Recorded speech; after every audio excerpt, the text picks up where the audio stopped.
Hello, and welcome to all the truth seekers that have joined us today from around the world. I'm glad that you've decided to join our online community today. For the next hour, I'd like to help you uncover new ideas that will push you towards new thinking inside and outside of your business. My name is Mark McKelsey, and I lead the people and the projects that bring you education, trends, and next practices from Global Market Development Center.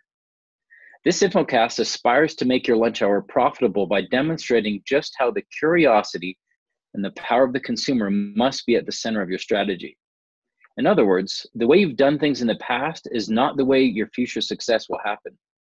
Retailers and brands, more than ever before, must be adaptive and in constant flux in order to connect with your customers. So how you respond to this session today will determine your success. Without further ado, let's jump into it. I'm coming to you live from Colorado and have Ravi joining me today from PlanetRetail in Boston. The title of this session is Experiential Retail, the Future of Brick-and-Mortar. There certainly is a lot in the news lately that we hear about this type of topic. So stay tuned, we have a lot of information coming your way. Today's Infocast is going to help you understand the value of insights, knowing how to look into the future, and most importantly, why chasing the now is not focusing on what's next will eventually create a barrier between you and the consumer. As consumers shift more of the spend from products to experiences and services, traditional retailers need to understand that the new share of spend, in order to keep and capture mind and wallet share, is purely about the experience. And that is where the inflection point of the transformation of retail is taking place right now. Some are realizing it and some are not. The physical retailer of today is seeing a shift from needs-based shopping to want-based, as auto-replenishment becomes much more popular. In the long term, retailers will compete for more of the consumer's time as a leisure activity, while experiences become more of the core shopping journey. In the short term, in other words, retailers will look to repurpose space that is typically unproductive today, as we see a lot of categories leaking to online. And retailers must understand that they need to engage in these activities that cannot be replicated in the digital world. So with that said, welcome, Mark. We hope our viewers know a little bit more of what they can expect to learn today. Thanks, Mark. Yes, today, basically our members will get an inside look at the drivers behind the changes that we are currently seeing and will continue to see in brick and mortar retail, as well as which categories and departments will be greatest impacted. And then to support that, we will give example of some of the elements or best-in-class elements that retailers are using, as well as some of the overall best store experiences that we see today. Thanks, Mark. I'm really looking forward to this. Before we get started and dive in, to turn it back to our audience, I'd like to remind you that we can take questions during or after the session by using the Q&A button at the top of your screen. So we'll get to those at the end of the hour. Back over to you, Mark.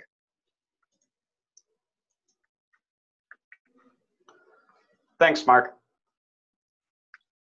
So starting off, I just wanted to, again, reaffirm my introduction. Today we're going to be talking about experiential retail and how retailers are going to continue to get customers in stores, keep them entertained, and make sure that the physical shopping trip remains as important to retail as it currently is.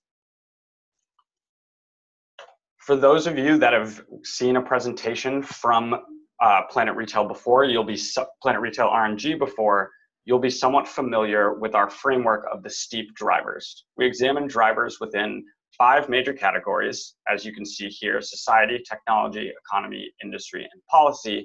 And based on these drivers, we create our view of what the future of retail will look like.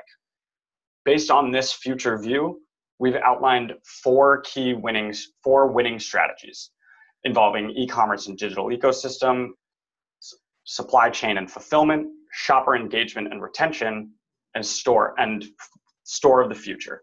Now, today's presentation is largely centered around store of the future and how retailers are improving their brick and mortar locations even as e-commerce grows.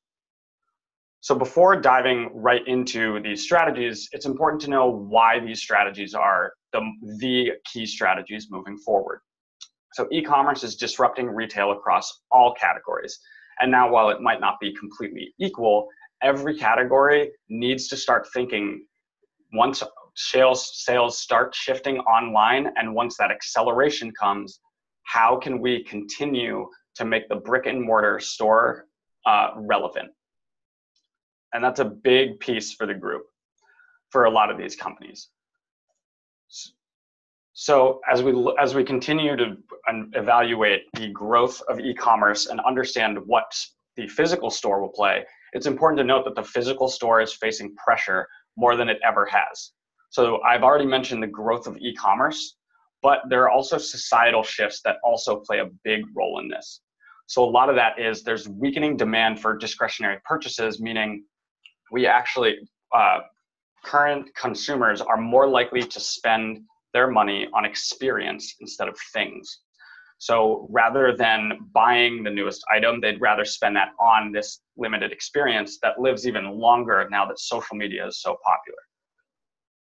The growth of e-commerce, as well as just changing preferences, have also led to new expectations around convenience, speed, and what that means within a retail setting. What this all adds up to is that the traditional big box store is facing major pressure. So retailers can respond to this in one of three ways, or all three. One of the most common ones we've seen is store closures. Closing off stores that cannot remain competitive in this new digital environment is a strategy a lot of retailers are taking, especially when their backs are against the wall. We've also seen channel and operational diversification as retailers face an increasingly competitive landscape, and with the current saturated store landscape, where actually retailers are pressed to look for new sources of growth. So no longer organic growth, but they're now expanding capabilities and expanding into new retail channels. So for example, Amazon pushing into healthcare, or Albertsons acquiring Rite Aid stores. But again, most of this presentation is going to focus on the store of the future initiatives. So when we look at the store of the future really needs to have four key components: experience, social, curation, and a frictionless experience. So today we're going to focus on experiential, meaning why are people going to keep coming to the store? What can retailers and brands do to continue to get or customers in the store? I also think it's important to note that the experiential and social elements of the store of the future are still very much in the trial phase. We are seeing lots of investment, but that investment is generally in one flagship location or a few trial stores. Frictionless and curated elements, on the other hand, are the most readily scalable elements of this store of the future. So as we look at experiential retail and we look at going forward, we can already see that a lot of retailers have done really well in pushing their in-store experience and really diversifying and differentiating their stores from the competition. But we can also see that a lot of stores have not. So a lot of retailers that are currently struggling failed to fully understand how e-commerce would affect their store traffic, and they now need to invest in order to get customers back into their stores. You need to make the physical store trip, worth it. We've outlined three key categories in which this can, in how this can be done. The first being inspiration, which we almost describe as the fun element of shopping. Why do I want to go to the store? What is the attraction pulling me in that makes me rather do this than click buttons online? The second is services. So for services, it's actually about expanding the trip occasion, right? So instead of it being fun, because I need to get something done that I can get done at the store and buy these goods, it actually adds that convenience, driving more traffic. And the last piece is education and events. Similarly, this gives customers a whole new reason to go to the store. So while you might not go for a shopping trip, but if there is a really cool event, that could be one big reason to know. So throughout the presentation, we'll go through each of these major categories and give some best-in-class examples of how retailers are leveraging these types of experiences to get the most out of and for their customers. So starting with experiential can actually be broken down into 3 major categories. So we've got product sampling and demonstrations, enhanced in-store merchandising, and VR and enabled merchandising, which is actually using modern technology to take traditional merchandising to the next level. So when it comes to product sampling and demonstration, this is obviously something we're all very familiar with. Retailers like Trader Joe's and Costco's have made this a key component of their marketing in the last few years. For Trader Joe's, this product sampling and demonstrations is actually the #1 marketing expense for them. But when we talk about sampling and demonstrations, we're going to talk about the most future-focused scenarios for this sampling and demos, meaning we're going to look at the most differentiated version of this.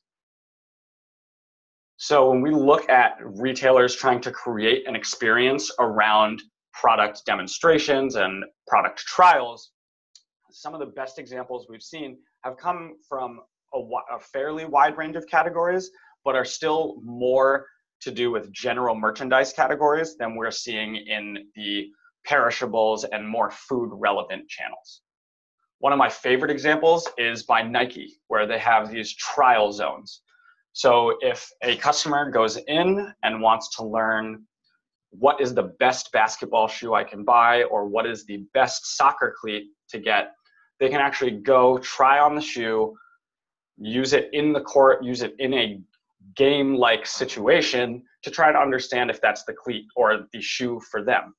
Furthermore, there are actually sales reps that will help explain what they should be feeling, how that shoe should work, or any product really, and whether or not what they should be experiencing with that.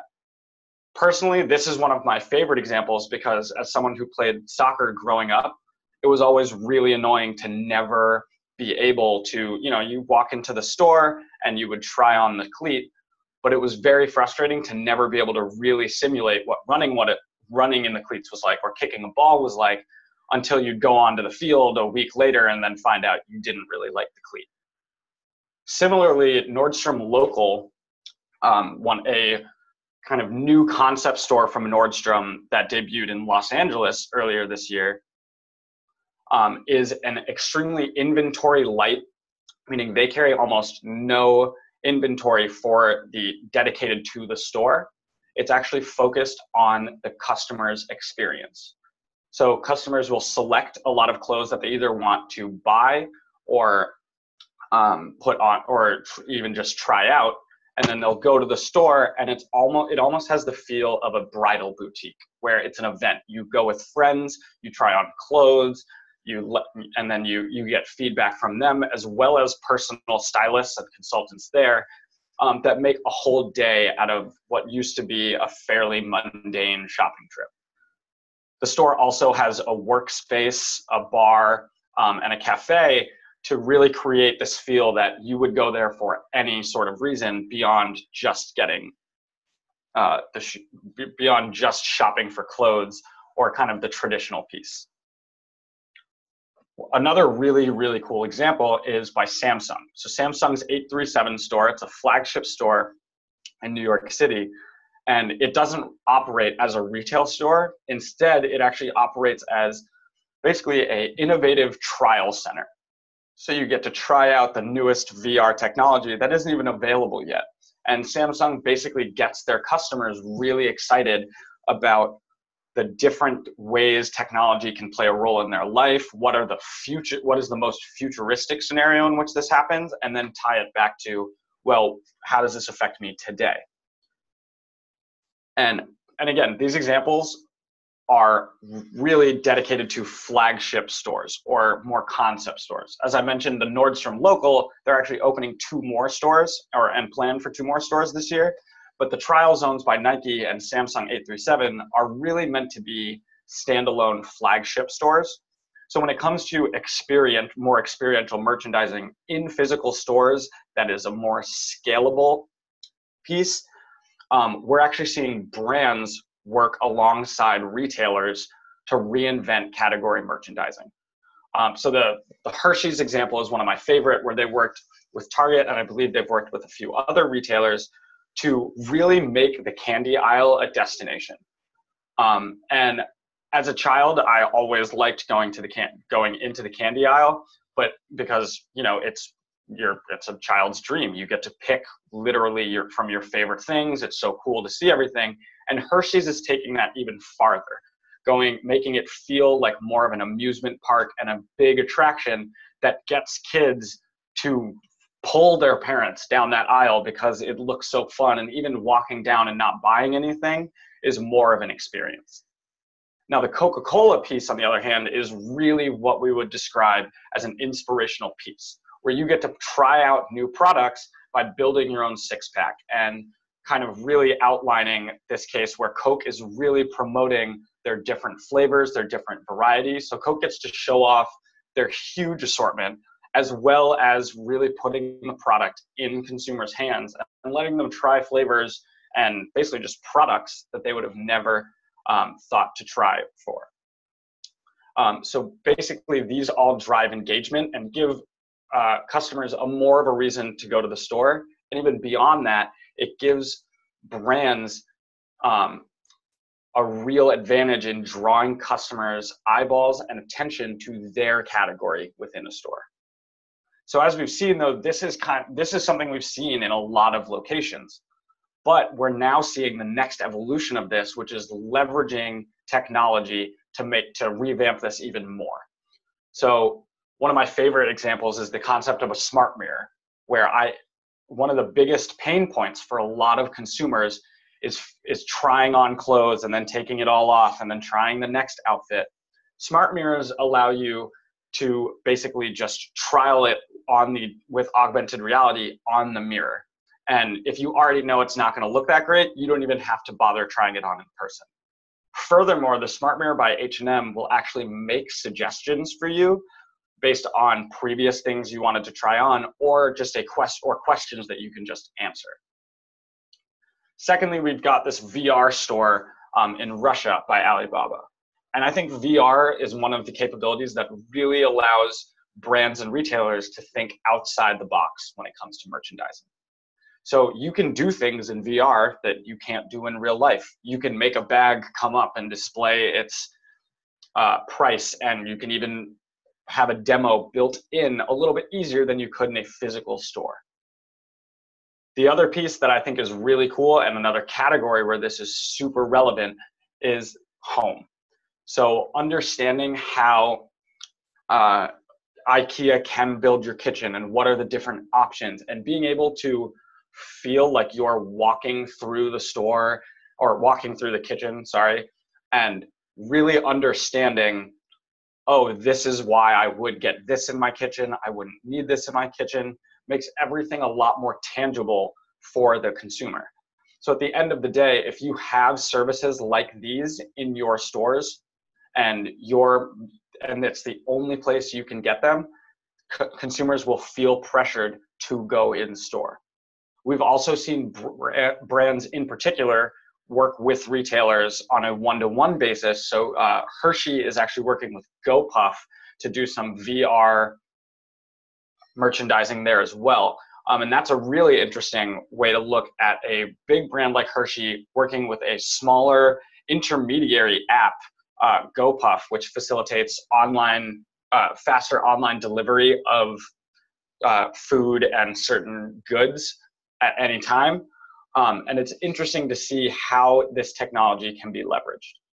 So again, inspiration is all about creating those elements that make it fun and drive people to the stores. And a lot of these elements are basically done to, again, drive store traffic, because at the end of the day, retailers need to make it clear why consumers should come to their store as opposed to just click and have everything delivered to them. So the second key way that retailers are going to drive store traffic is through services. So now inspiration doubles down on your core business by creating these fun, unique experiences within the store that can't be replicated outside of the store. Services focuses on catering to more trip occasions. So we're actually trying to just come up with more reasons why consumers would go to the store. So for example, one example is the in-store dining and prepared food. So we've seen quite a few grocery players and mass players move into this field in order to kind of diversify their operations and drive some differentiation. But we've seen that this has become very popular. We've seen a select group of retailers, such as Whole Foods and Kroger, actually push into full service restaurants.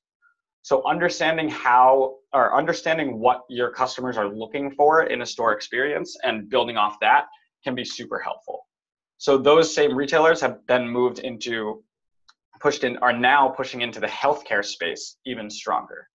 And then lastly, by having the ability for customers to develop personalized products and that they can only make in store at that location is another reason that is another way that retailers can really drive consumers into the store. So the first, again, is in-store dining and to reinvent stores as a destination. So this started with prepared food, similar to what we see in Wegmans here, where on the way home, consumers could stop off, grab dinner, grab lunch, and you were really making a play on convenience. At the same time, this expansion of prepared foods did eat away at center store. Now when we go to complete standalone in-store dining, we're taking even more space, because now not only are we housing the food, but we're housing seating. We need rooms for the cooks. We need a full kitchen. So I think it's really important to note that as these experiential elements, especially within food service and grocery and mass players, these dining experiences take up significantly more space than what we would see in a lot of the other categories. And then again, as we mentioned, retailers have pushed very hard into food service. The piece that we're now seeing them push into more in the early stages is healthcare. So there's a huge focus around healthcare and personal care services. So a lot of pharmacies, Walgreens is noted here, have been adding in-store clinics as well as consultancy. So the clinics, if you needed to get your blood pressure checked, it's really nice to know that you can go to a Walgreens and get that done and potentially get small diagnostic treatment. And it really drives why consumers will come to your store. You're adding another occasion. They're not just coming to pick up meds. Now they'll actually come for advice or for help. The consultancy piece actually has to do with more the beauty side of the health and beauty category. So consultants will work alongside you to help you best identify what products and what routine you should go under for any sort of beauty services. I think the Mac and Bumble example is one of the coolest examples we have in terms of a service fully integrating with a brand and with a retail space. We get this retail store hybrid salon that offers these Mac or the Bumble products, and it's one of the great examples of driving engagement with consumers and really giving consumers a reason to come to the store beyond just the retail products. The Healthy Living Center for Hannaford is definitely one of our more out there examples. Again, this is not something that can necessarily be scaled across all stores, but it does show a clear commitment to consumer values. So as the health and wellness trend has picked up, Hannaford realized they had a great way to connect and engage with the community, as well as drive more people coming to stores. Again, more people will come to the store for these services, and chances are if they come for this service, your opportunity for impulse sales and even just facilitating stock up and fill in trips is a lot higher. So now it's important to note that these are all good reasons to get retailers in store, but it's also because you're diversifying why they would come. They're not just coming to buy products, they're coming for an additional value that the service provides. Now the final key way that we talked about for retailers to differentiate their products with these sort of services is by enabling customers to come up with customized products. So it's very specific to you. You get to make this custom apparel in store, or you get to have these consultations very personalized for your space. So taking a look at Nordstrom, Nordstrom has a Nordstrom menswear store that they recently opened in New York. This store is one of the more personalized stores that we've seen, especially in apparel.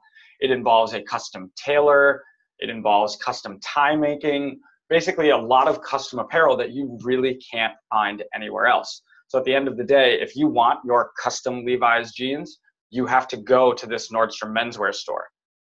Similarly, for Design Crew by Pottery Barn, you can sit down with a consultant that will take your space, your living room, whatever you're trying to reinvent or redesign, and they'll go through with you what are the different styles you can choose, what are the pieces of furniture that are best suited to this, and what's the budget that's going to make this work the best for what you have available. And lastly, I really like this idea of the mixing bar from St. Ives, where basically you're making custom scents for face and body washes based on a lot of different inspirational elements, including previous flavors, as well as people you might meet there. So really driving this differentiation through these services is a great way to get people in store, and not even for necessarily retail trips. When we talked about inspiration, we were driving a more fun retail experience. Here we are driving a more thorough experience, but it's because we're expanding beyond retail and into some of the services you wouldn't traditionally find in a store. So this brings me to our last section, which is education and events. So education and events are incredible because are an incredible opportunity for retailers to engage with customers outside of the traditional retailer customer relationship. So one of the first ways is workshops and community events. So we just talked about in services how they enable retailers to really drive store trips that aren't necessarily retail related. Events and workshops are even further so, where you're getting consumers to come in store because they want to learn and they want to get a value added without necessarily buying a product. And then the other piece we have is the actual product information and the product education. So there are certain categories that will always be bought in store, like, or not always bought in store, but will majority retain in store. So grocery is at about 2% share right now. And even though we expect that to more than double, closer to 5% over the next 5 years, the thing is we still expect almost 95% of sales to come in store. So as we take a look at how those retailers can drive it, that is where more of the product information, transparency, and traceability comes into effect. So starting with workshops and community events, again, this is one of the easiest ways for retailers to drive engagement. So I think the Lowe's upskill clinics and VR Hollow Room is one of the best examples because the DIY home improvement, home goods category is one of the easiest to drive meaningful experiences in. And that's true compared to almost any other category. So when we take the DIY category, especially within Lowe's and Home Depot, Lowe's hosts these upskill clinics. So for consumers that may not be sure how to lay drywall or how to grout the tiles in their bathroom floor, Lowe's offers two options. One is a clinic in which a Lowe's specialist will teach you how to do this and go through what are the common pitfalls that a first timer goes through and what is the best way for you to go through this process. The other even cooler way, in my opinion, is the VR Hollow Room, which is where you go in and you basically simulate grouting tiles. And while this technology might not be completely seamless or completely realistic, it is a great indication of how technology can be used to engage with consumers. So the Taste of Events by Kroger is actually a really interesting way that grocery players can drive engagement, and this is even more so to drive store traffic. So Kroger will have taste of certain markets or countries events. So this has a curated element in it as well, but they'll put on a big display for the taste of Mexico or taste of Italy or taste of Spain. And yes, they will curate more products, but they will also create an event out of it. So you'll have little lessons of how to make the perfect burritos, or how to, what's the perfect way to boil your pasta. And I think that's a really creative way to get people to come to your store for again, an outside reason compared to the traditional retail trip. The Find the Force event by Star Wars is one of my favorites personally, because I am a Star Wars fan, but even then I think it's a great way for retailers to really show how you can engage with a specific brand or a seasonal promotion in a really innovative way. So the basic premise of this was consumers with the app could go through thousands of Target and Walmart stores, and they could track down these images such as the Admiral Akbar, the mannequin shown on the right, on the picture on the right, in which they are rewarded for tracking these down, and the treasure hunt becomes part of the experience. And I know for parents that are already dreading bringing their kids to the grocery store and trying to figure out ways around that, having an immersive game within the retail experience, standing with this trend of gamification, gives both the parents and kids a little bit more of a reason to go to the store and to stay in the store longer. Now, the last example is Walmart's production education table. So basically, they take specific products such as their smart home, most recently, and they will have this table along with a specialist or two to explain how the products work, what's the best case use for them, why would you really need one or not? Do you need one that is this expensive, or would you be fine with the lower model? And I think this is a great way, one, for Walmart to promote select products, right? So they get to pick what are the products we're deliberately putting in front of and in the hands of consumers. And secondly, it offers brands an opportunity to work alongside Walmart to give themselves more visibility and more touch points with the consumer. And so, as I mentioned, these are all great, but these are largely for GM categories or unrelated to the perishables. And for the most part, perishables are going to remain in store. So for these categories that will remain in store, how do we keep focusing on product education? And the answer is to integrate it into every aspect of the consumer's experience. So 7 Fresh by JD is a great example. They use a combination of a sensor and digital screen system in which, as you are reaching for a specific product, as you are reaching for a specific product, you can then see the full product information and path that the group took, or that the product took to get to you. So if it's an orange, it might tell you where that orange was farmed, how long it took to get shipped to the store, and how long it's been sitting in that store.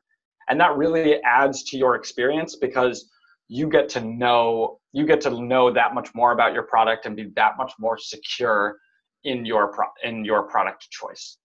The same is true for Hema Market and Alibaba, and I think this one is particularly cool because not only can you scan products to learn more on your mobile device, you actually get to hand pick certain items. So when it comes to your seafood as displayed in this, you get to go into the tank and grab in this case, very large and scary looking crab. And in that case, while that might not necessarily be something I would volunteer to do or immediately want out of my grocery store, it does give you more ownership over your choices and how you're shopping and how informed you are as a shopper. So that brings us to the end of kind of the major case studies within these 3 big buckets. But before we launch into kind of the next piece, I just want to reiterate that we look at three major components to experiential retail: inspiration, services, and education and events.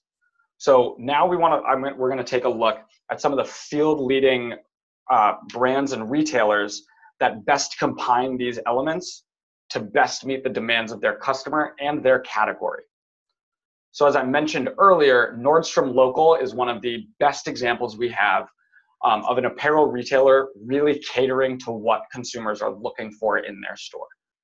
So you're creating a full experience that's a more fun shopping trip. You're adding in services that make it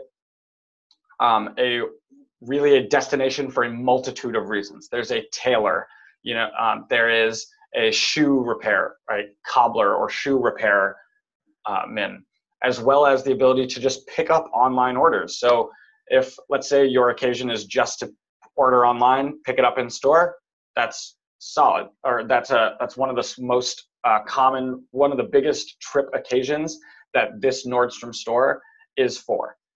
The other piece is that a lot of retailers within apparel are struggling to get around the pain point of trying on new clothes, as I mentioned earlier. So one of the biggest pieces is going to the store where everything you want to try on is already selected, it's already in your size. They have a few variations just in case, and then you get to know for absolute sure that this is what you want to buy. So as I mentioned, the Nordstrom Local is actually just currently one store in Los Angeles, but they are planning 2 more and have a lot of really ambitious growth plans for this banner. But again, this is just one store with 2 more on the way. This is a relatively low-scaled strategy or banner. So when we take a look at retailers and look at who is the closest to having a store of the future or a really experiential store or shopping trip, the closest and best in class is Sephora. So beauty does make this a little bit easier because there is so much experience inherently built into the beauty category. And I want to, again, make it clear that very few retailers are doing as well as Sephora in terms of making a scalable store format that really drives on experiences. So a lot of this has to do with customers have the ability to make their own products when they come in. They can get a makeover and get beauty advice from stylists and consultants. There's tons of different sampling to try and, one, understand what color and what products are best for you. And then the other piece is Sephora does a great job of deploying their store within a store concepts. So within a Macy's or a Nordstrom, you'll get a Sephora piece that drives more engagement with the brand. It capitalizes on where a lot of these beauty purchases are made, which is in malls. And it really drives the inspiration, services, and education and events piece that a lot of other retailers aren't. The other piece is Sephora recently had an event called Sephoria, I believe in New York, and a lot of this was basically just to drive further inspiration in beauty and kind of show the absolute future focus of these are all the capabilities that are at your fingers by provided by Sephora, and here's how you can best take advantage of them. So again, these are some of our best in class examples, but when we look at experiential retail as a whole, it's going to have a variety of different impacts, and that'll change based on your category, your channel, your store size, and potentially by what brands different retailers are working with. So overall, when we look at this, in summary, it's important to remember that physical stores are facing major pressure.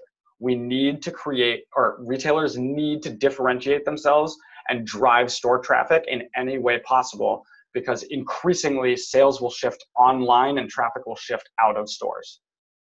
So as retailers invest in experiential elements, they're going to have to reallocate store space.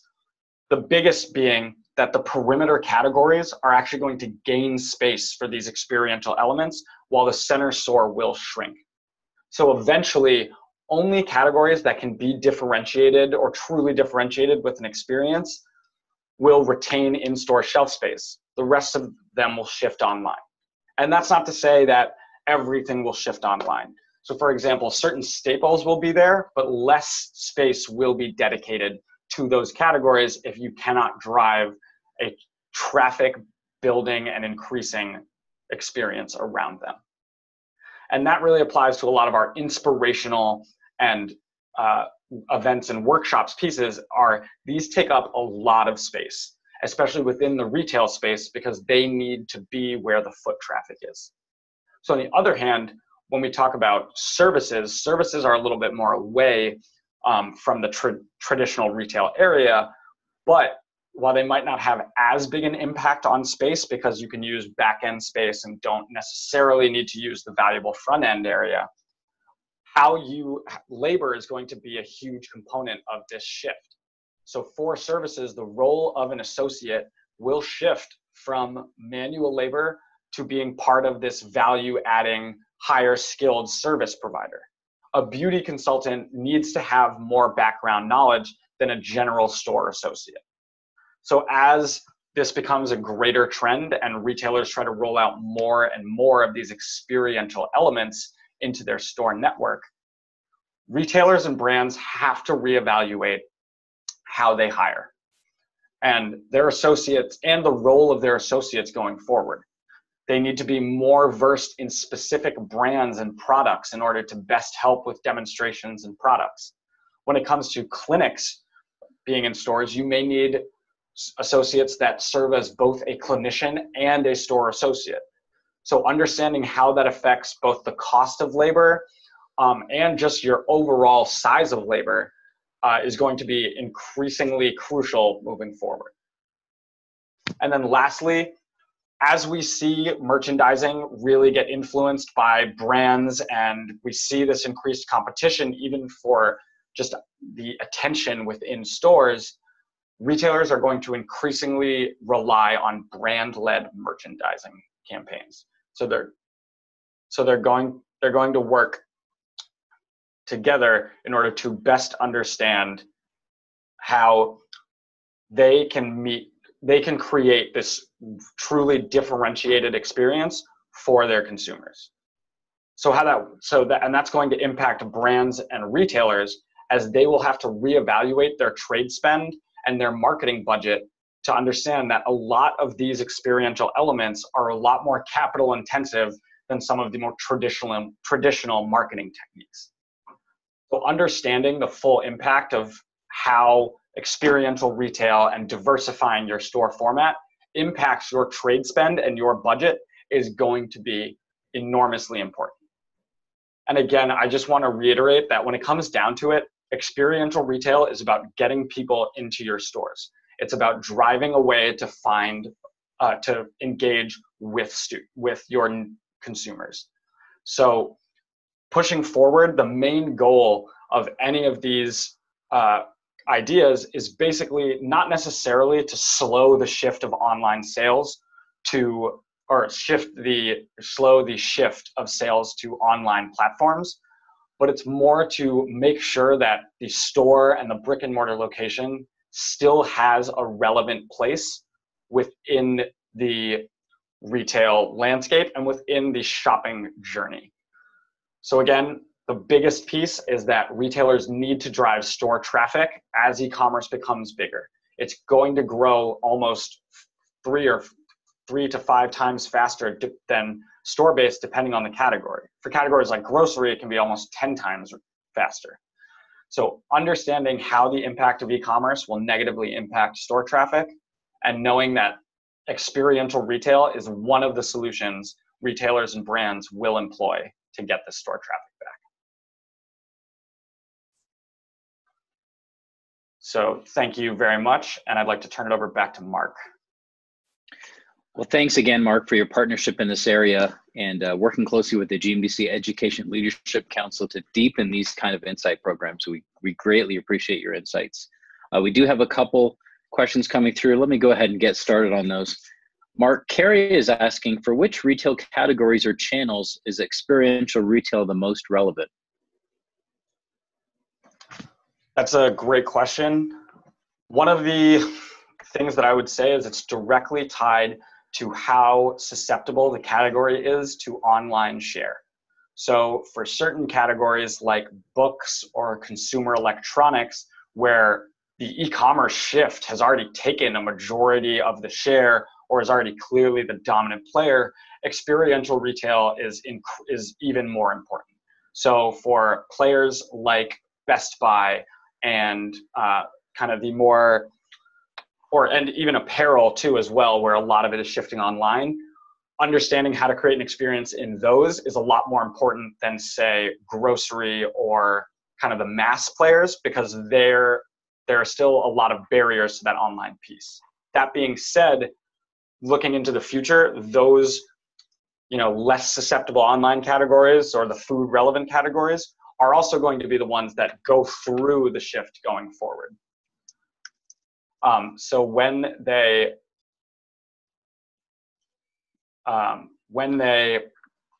as they deal with this online shift, it's going to be immensely important that they're prepared and understand that these are the ways I can introduce experiential elements in.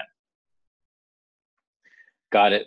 Mark, Brian is asking, who is winning in automotive retail? Do you ever review AutoZone, O'Reilly, Pep Boys, pretty much all those kind of players? What's some of the innovation going on within that type of channel and category?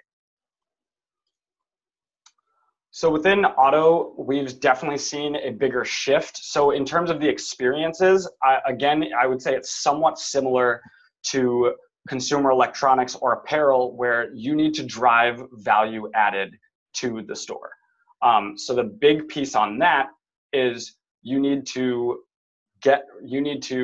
capture more of the services that aren't traditionally in a retail store. So they might be in a garage or at a mechanics, but by saying we have a way to, if you come to AutoZone, we can. I know that they do oil changes at certain AutoZones, O'Reilly's, and kind of taking more of the share from that service piece is going to be probably the biggest opportunity for automotive retailers.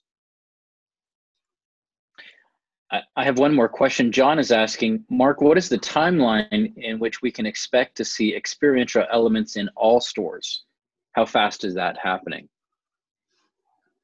That's an interesting one.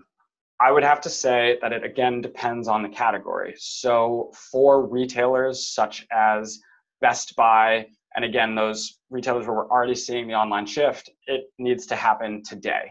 It needs to happen now, and that should be one of your biggest focuses because you're already losing store traffic. When it comes to grocery, I would say